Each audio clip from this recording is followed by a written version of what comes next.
What's up everybody, Tom here with another video. Today we'll be talking about the latest stock market news and covering together our technical analysis levels for the S&P 500, NASDAQ, Volatility Index, Tesla, and Apple. The stock market continues to dive, but is this just a corrective pullback? Let's take a look together. Stay tuned.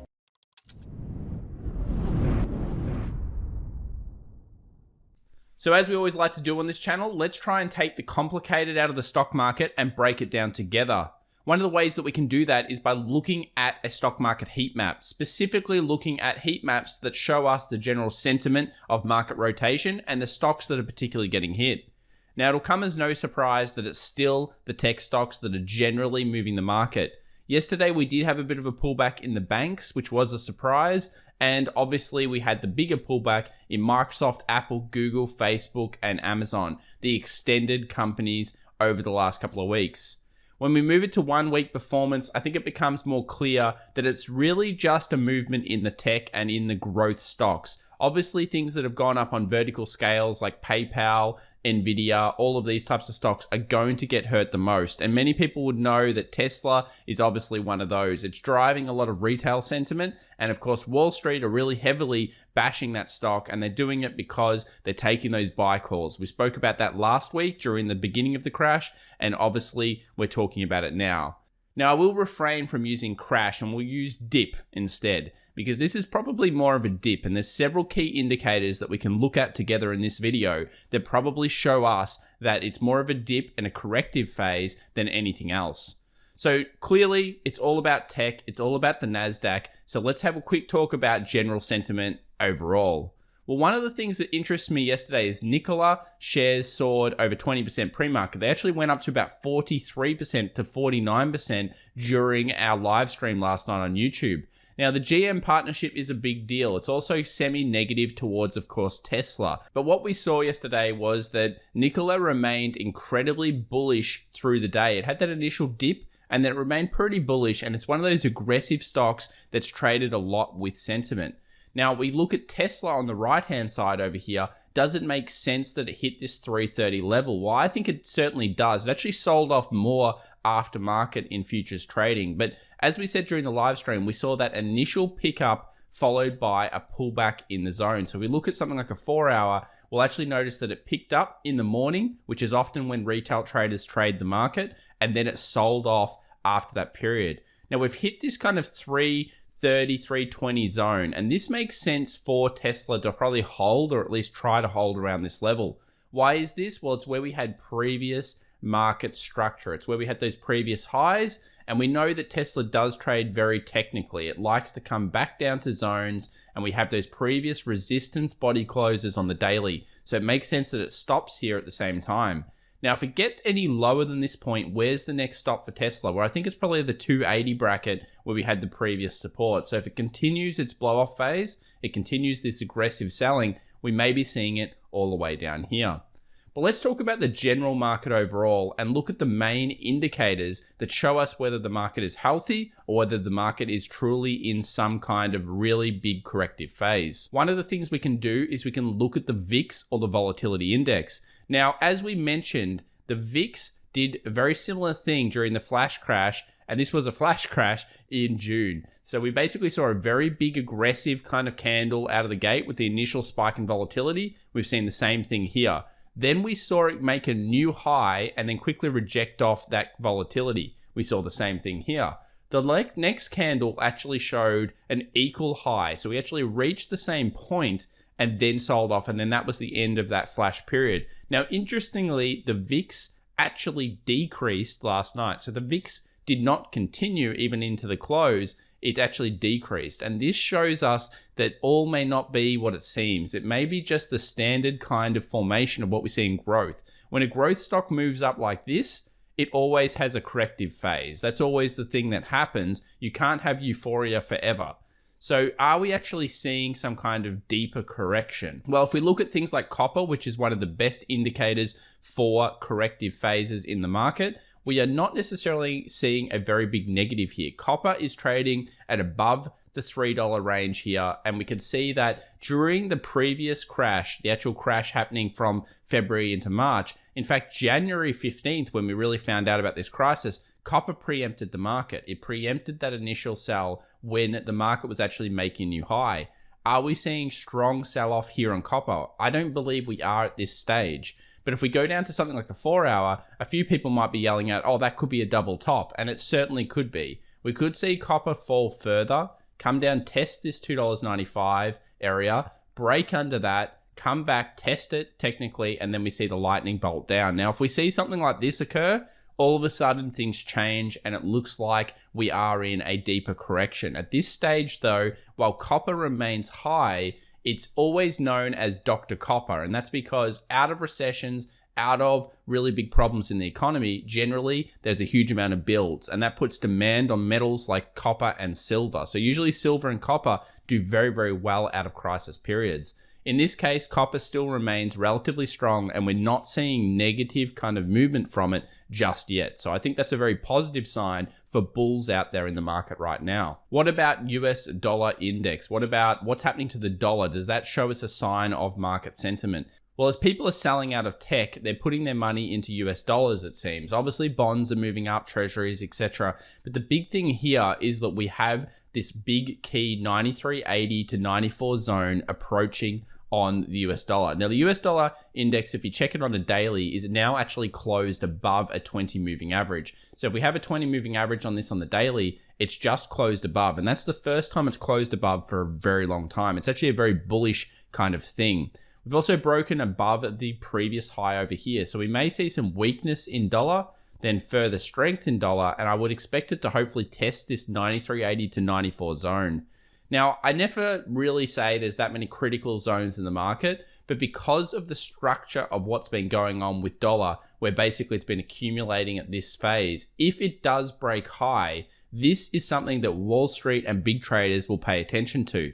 All of a sudden, we'll be going from being negative on the dollar to overall positive. So if it gets through this 94 zone, it's one of those key kind of phases where all of a sudden we're triggering 95 and 96 points, where the dollar will strengthen into those zones just because this key boxed area up here is a change in sentiment on US dollar overall. It's very important to know these kind of things, to look at the structure of the market, to understand it, and then move ahead once you see key breaks. You're not always going to know what's going on statistically, but when key levels break, it is very important. So let's put things in perspective. Well, what do our good friends at Goldman say? We've been following Goldman for a little while, and we do know that, of course, they get it wrong quite a lot. But we do have here a probably corrective phase, and even Goldman is saying 10% sell-off, and then potentially, of course, plenty of market room ahead. I still think there's a decent case for not too much pullback in the S&P 500. We'll take a look at that in just a minute, but 10% sell-off is certainly possible, and we've seen more than that, and of course a lot of those tech stocks that were overworked. SoftBank is also a concern for a lot of people. I think this is just part of the overall issue. We've got a lot of buy calls out there still expiring over the next couple of weeks, and I think a lot of this leads into Thursday, September 17th in Australia anyway. Go get your economic calendar out. This is a Forex Factory one, and we have an FOMC economic projection, statement, fund rate, and press conference all at this point. Now, this is probably the key for the market. We want to see what happens here, and potentially the stock market wants direction from the Fed as they're not getting it from Congress. I think that's the big thing. So could we see sell-off and further sell-off into Thursday, September 17th? It's certainly possible. That's probably what a lot of people are kind of pointing to right now. So let's take a look at the S&P 500, NASDAQ, and Apple. Well, Apple had negative kind of movement on it yesterday. We saw that closed down 6.73 after having a very nice initial buy. I'll quickly just briefly say one thing. Firstly, we've got the 50 EMA down here. But on top of that, we also have a bullish pin bar or bullish hammer. Now, I've mentioned this many times. If we crack and we go underneath this potential bullish hammer here and we close below there, that's a very bearish sign. And in fact, it would open up $100 back up for Apple where previous resistance structure exists, and that would become support. There'd be a lot of buying there, I'm sure, due to the round psychological number and the previous, of course, resistance structure. But that's what happens when you get past a pin bar. the positive momentum in here actually acts as a very negative connotation. So always be wary and look at those kind of things. What about the S&P 500? Well, you might be saying, Tom, this is an ugly looking chart you've got on the screen right now. Yes, it is, but it does show monthly pivots. So when we're not exactly sure where markets might come down to, it's good to see monthly pivots. And that goes for the upside as well. So we've got the S1, which was reached and bounced off. We're now testing the 50 EMA here on the daily, which is really important. And then we've got this monthly S2, and that's sitting right at 3,200. So right at a key psychological level and a key point where we had previous weekly resistance. So the 3,200 really is, I think, a fortress here for the S&P 500. We're coming in on the 3,300 zone. This is exactly where we expected it to come to. This 50 EMA on the daily was certainly expected. And then on top of that, we also have, of course, some structure through this zone. And we've got the 3,300 right underneath it, which is that 100 level. And that's always going to be a key psychological level for something like the S&P 500. If we remove this particular indicator, and we take a look at what's going on right now, we can see here clearly, and this is why it's good to have naked charts, that there is some form of structure around the 3,300. Previous resistance just before it, then we broke through. This will make sense as being a key level. Another thing that we can do is we can add things like fib retracements. So if we look at the fib of the whole move, and we can say, well, does that line up with anything there? Well, you'll hear me before saying that 3,200 could have been a key zone. Now, the whole move here, we've got a fib really sitting more around the 3,250 level where there is some structure. So I think you're probably drawing a zone between the 3,300 and the 3,200, and you're looking at the smaller time frames in terms of the 4 hour, 1 hour, maybe even down to 15 minutes for signs of bullish momentum if you're long on this market. I do think there is going to be a lot of buying pressure coming in at these zones though. If we move the fib, however, to the last move, it becomes a little bit clearer that we've got a decent level here at the 3,200 in terms of a 61.8 fib pullback off the last move.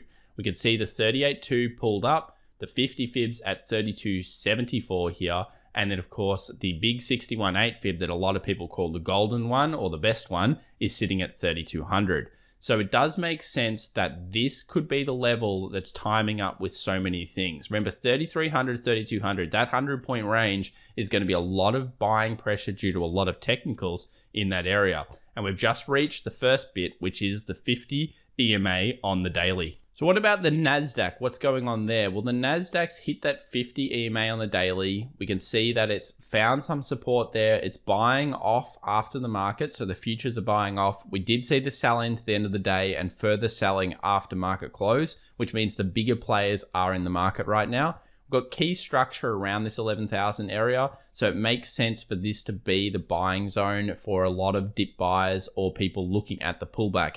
Why? Previous resistance will become support. Over here, we've got the resistance. Here, we've got the support. And if it gets through this level, I think we just straight away open up 10.5 and 10,000. Now, obviously, 10.5 and 10,000, they're very easy numbers to use because they're 500 round numbers, but the NASDAQ likes trading towards these key levels. 10,000 would be super buying because, of course, it's very similar to where the previous highs were, being 9.7. And we've got that structure that formed around the 10,000 and potentially even a 200 on the daily by the time it gets down there, maybe reaching it in terms of that point. So we have the 10,000 and the 10.5 remaining strong levels. And this is really what we're probably looking at. We want to look at something like a weekly as well. The 10.5 is the weekly 20. So again, the 10.5 number makes it even more likely that this is a good level. We see that the 20 has been respected several times in bullish aggressive trends as the main sell-off characteristic during those bullish aggressive trends. So I would say that this is probably the level. If we break under here, 10.5, and then we should see a huge amount of buying support from Wall Street and from general dip buyers out there. So if you enjoyed this video, please remember to subscribe and of course like the video. Quick shout out to the rest of the trading community. It's been awesome support recently. We are well on our way to 20,000. Just remember, we're giving away $500 to a lucky subscriber just for being a subscriber, and we'll do the draw during one of our live streams. And then of course, we'll message you on YouTube. So at this stage, it looks like the market is in a corrective phase. It makes sense. This is healthy for markets to do. It just does not seem like it when it's happening. Good luck everybody out there, and I wish you all the best. Bye for now.